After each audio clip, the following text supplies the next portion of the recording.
I enjoy an animated debate, just not with the white dragon. Impossible and arrogant, all of them. The air must be different in the Arctic latitudes. A quote by Fizben the Fabulous. How you doing, everybody? Hope you're having a great day, and welcome back to another episode. A while ago, I posted a poll on the YouTube channel asking you guys what type of dragon you'd like to see me do a video on, and the chromatic dragon option won. So I thought I'd start with the white dragon and move my way up the hierarchy. Let's start off with the description of the white dragons. The monster manual describes it as having feral eyes, sleek profile, and a spiny crest. The scales of a wormling white dragon glistens pure white. As the dragon ages, its sheen disappears and some of its scales begin to darken, so that by the time it is old, it is molded by patches of pale blue and light gray. This patterning helps the dragon blend into the realm of ice and stone in which it haunts, and to fade from the view when it soars across a cloud-filled sky. In Pathfinder, white dragons are very similar in terms of appearance. While they have the same glistening pure white scales and many of the physical features, the thing that sets them apart physically are the 5 horns that grow from the back of their skulls, which are connected together through a tough membrane. Let's move on to their personalities. White dragons are typically lone masters in both D&D and Pathfinder. They usually keep to themselves and only interact with other white dragons when they mate. Some might stay together until their child grows up a bit, but other than that, they don't have any contact with other dragons. In Pathfinder, I've read that white dragons, when they are younger, tend to stick together, but this doesn't last as they grow older or when food becomes scarce. While they might have the lowest intelligence compared to the other dragons, they have an amazing memory when it comes to their horde and survival, being able to remember migration paths of different creatures to prepare for its hunt. And a little known fact is that the white dragon is able to remember any transgression or slight that has occurred to it. White dragons seldom or never have any contact with other dragons, be it chromatic, metallic, gem, or any other categorization of dragons, mainly due to their habitat. White dragons lair in cold Arctic regions and rarely venture out of it. They prefer their lairs to be in icy caves, deep subterranean chambers, high mountain valleys, or frozen mountaintops. When the dragon becomes an adult, they are recognized as legendary creatures, and to show this, they gain legendary actions, regional effects, and lair actions. Now, to my knowledge, and correct me if I'm wrong, dragons in Pathfinder don't have legendary actions, lair actions, or regional effects. So for the upcoming section, I'm mostly going to be focusing on the D&D white dragons. Let's begin by talking about the regional effects. The region containing a legendary white dragon's lair is wrapped by the dragon's magic, which creates one or more of the following effects. A chilly fog lightly obscures the land within 6 miles of the dragon's lair. Freezing precipitation falls within 6 miles of the dragon's lair, sometimes forming blizzard conditions when the dragon is at rest. Icy walls block off areas in the dragon's lair. Each wall is 6 inches thick, and a 10-foot section has an AC of 5, 15 hit points, vulnerability to fire damage, immunity to acid, cold, necrotic, poison, and psychic damage. If the dragon wishes to move through a wall, it can do so without slowing down. The portion of the wall that the dragon moves through is destroyed, however. In Fizban's Treasury of Dragons, we get some extra regional effects. Biting chill, extreme cold envelops the land within 6 miles of the dragon's lair. See the Dungeon Master Guide for rules on extreme cold. If the climate in the area already features extreme cold, the cold is numbing, giving creatures in the area without immunity or resistance to cold damage disadvantage on strength and dexterity check. Mirror ice. The icy surfaces of the dragon's lair reflects light like mirrors, giving creatures in the lair other than the dragon disadvantage on dexterity stealth checks made to hide. In addition, each intersection or branching passage, any creature other than the dragon has 50% chance of going in a different direction from the direction it intends. All these regional effects usually dissipate within 1 to 10 days of the dragon dying. While we're talking about regional effects, let's go over some of the lair actions. On initiative count 20, where it loses any initiative ties, the dragon takes a lair action to cause one of the following effects. The dragon can't use the same effect 2 rounds in a row. The first one is freezing fog fills a 20-foot radius sphere centered on a point where the dragon can see within 120 feet. The fog spreads around corners and its area is heavily obscured. Each creature in the fog, when it appears, must make a DC 10 Constitution saving throw, taking 10 or 3d6 cold damage on failsave or half as much damage on a successful one. A creature that ends its turn in the fog takes 10 or 3d6 cold damage. A wind of at least 20 miles per hour disperses the fog. The fog otherwise lasts until the dragon uses this lair action again or until the dragon dies. Next is jagged ice shards fall from the ceiling, striking up to 3 creatures underneath. The dragon can see within 120 feet of it.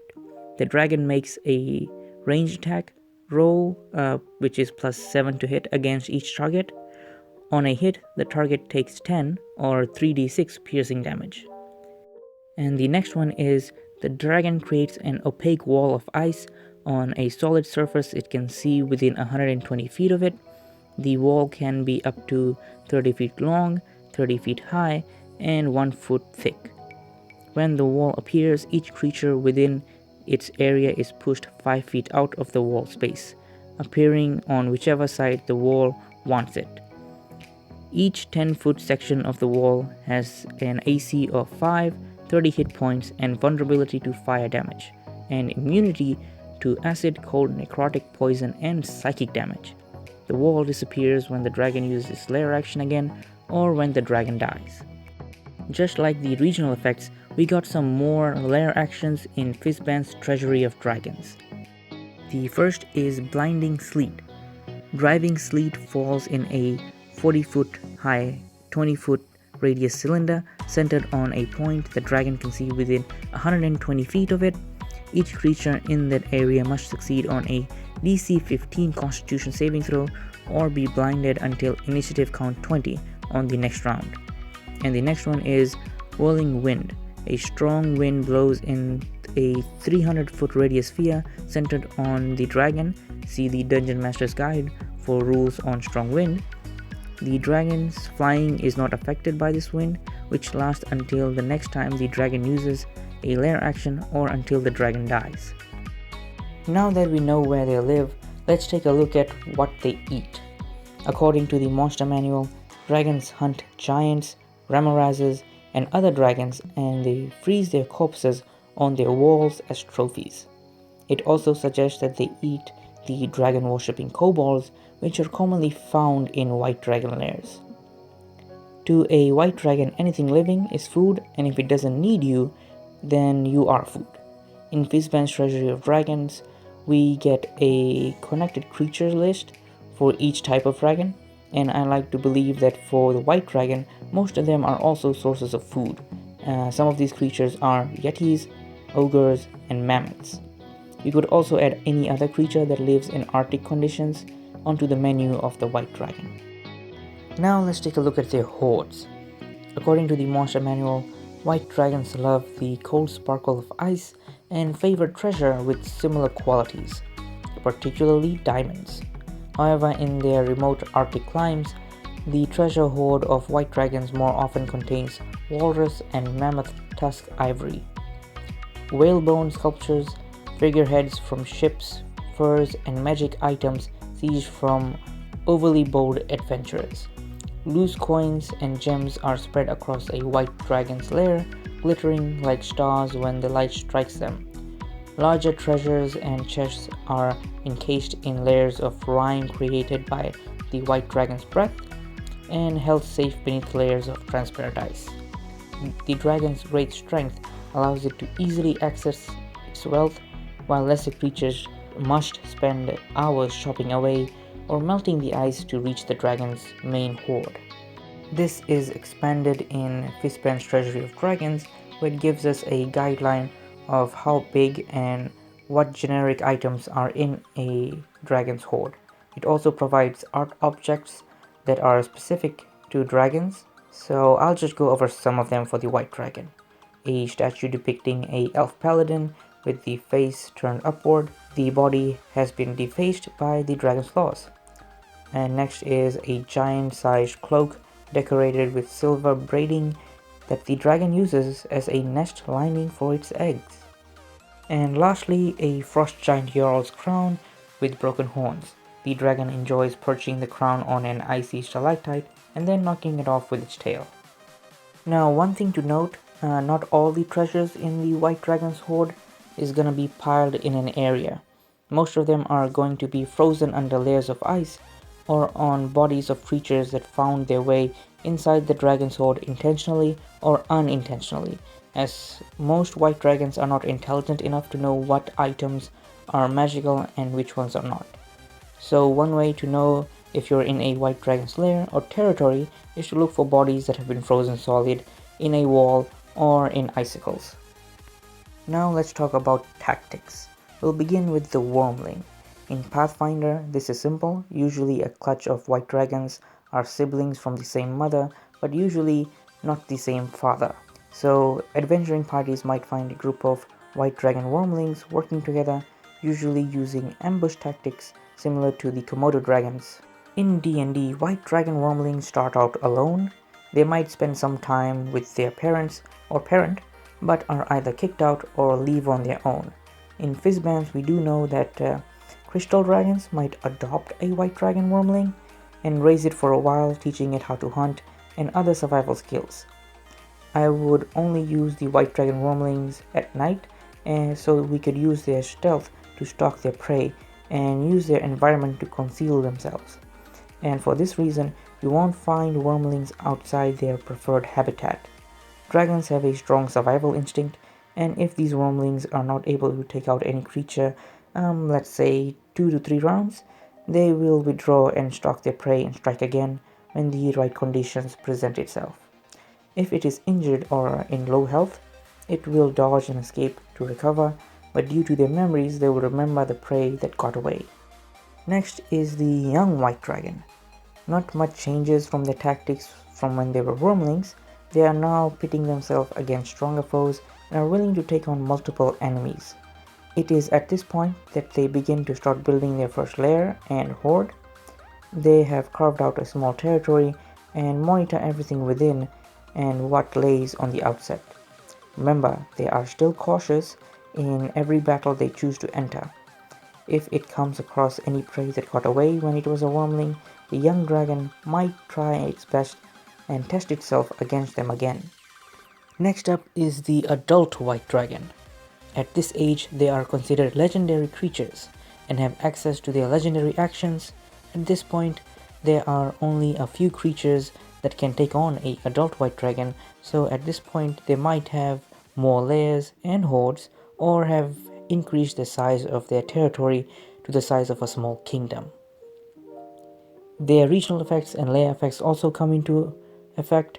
At this point, creatures will either seek out the dragon for protection in exchange for services or try to avoid its attention.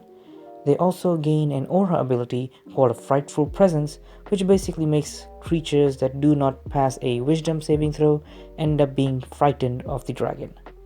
The white dragon will prioritize using the aura before anything else. It will usually use its breath weapon as soon as it is available, and it would like to get as many creatures in it as possible, or at the minimum 3 creatures. As for its legendary actions, it will use its tail attack whenever possible, but I like to use it on the turn of the creature before the dragon's turn. The dragon will only use the wing attack if it is surrounded by multiple enemies or when it wants to make an escape. I have used the wing attack to knock creatures prone and having the dragon swoop in and pick up a prone creature and escape. Now I would like to make this very clear. You will or you shouldn't be able to get to a white dragon's lair unnoticed. There should be creatures that work for the dragon that notice you and inform the dragon of your presence, and even if you manage to get inside the dragon's lair, without setting off any alarms, the dragon will not be visible to you. It will always be camouflaged. In my games, I always make the dragon get the jump on the party, either burrowing below, or charging through a wall, or dropping from the ceiling. Or it could be the wall, which the party did not realize was the dragon. The inside of the lair, especially the parts the dragon frequents, will almost always be very dark, with very few sources of light. This will give the dragon advantage, as it can see in the dark thanks to its blind sight. It will always watch and try to learn all it can about the intruders before attacking. I always have the dragon attack the party members that have dark vision first, as without them it will be a walk in the park for the dragon to take out the rest of the party. After taking out the members with dark vision, it will prioritize either clerics or druids, and after that it will prioritize the ranged attackers like the rangers, wizards, or sorcerers. One thing that I almost forgot to mention was the 3 legendary resistances that the dragon gains after becoming an adult. I like to save these for really impactful saving throws that might either cause a lot of damage or hinder its movements. Now let's move on to the ancient white dragons. Not much changes about the dragon when it becomes an ancient. It is simply bigger with better features and a longer range attack on its breath weapon, and it gets higher DCs.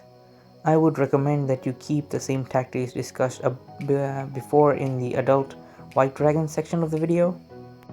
One thing that I like that Pathfinder provides that was not available for D&D for a long time is the spells a dragon would use. Before fistbands came out, and even now, I use the stat sheet from Pathfinder to determine what spells or spell-like abilities a white dragon is likely to have. In Fistband, it suggests that the young and adult white dragons have Gust of Wind, and the ancient white dragon has Ice Storm added on. By itself, these spells are fine, but if you want to make your white dragon a powerful spellcaster to throw off your party, then please look at the spells available to the white dragon in Pathfinder. Now, I like to give an example of an encounter I ran with a white dragon. I got the inspiration of the setting from Assassin's Creed Valhalla. The entrance of the lair was in a cave close to a frozen lake, and the only way to get to the entrance was going over the lake. Another inspiration was the art of the white dragon from Pathfinder, where it looks like it is erupting from the ground. So I gave this white dragon a swimming speed that was close to its burrowing speed. The dragon erupted from the ice and attacked, forcing the party into the lair to escape, where they quickly got lost. The dragon used another entrance to enter and started stalking them. After that was a long and suspense-filled session where luckily there were no player deaths as the party escaped, but the party was not able to kill the white dragon. Before ending this video, I'd like to mention some of the notable white dragons that appear in D&D and Pathfinder. First up, we have a Rototor, also known as the Old White Death. Next, we have Avaturus, also known as the White Worm. Then we have Cryovane, and after that we have Glaziel, the Cloud Chaser, and a mention from Pathfinder would be Longrivage. Thank you for watching the video. I hope you found this as informative as I hope you would, and it helps you out in your campaigns, or it inspires you one way or the other. If you have any other suggestions, please leave them in the comments down below, and give the video a like, subscribe, or if you have any questions, just leave them in the comments, and I'll see you guys in the next video. Bye!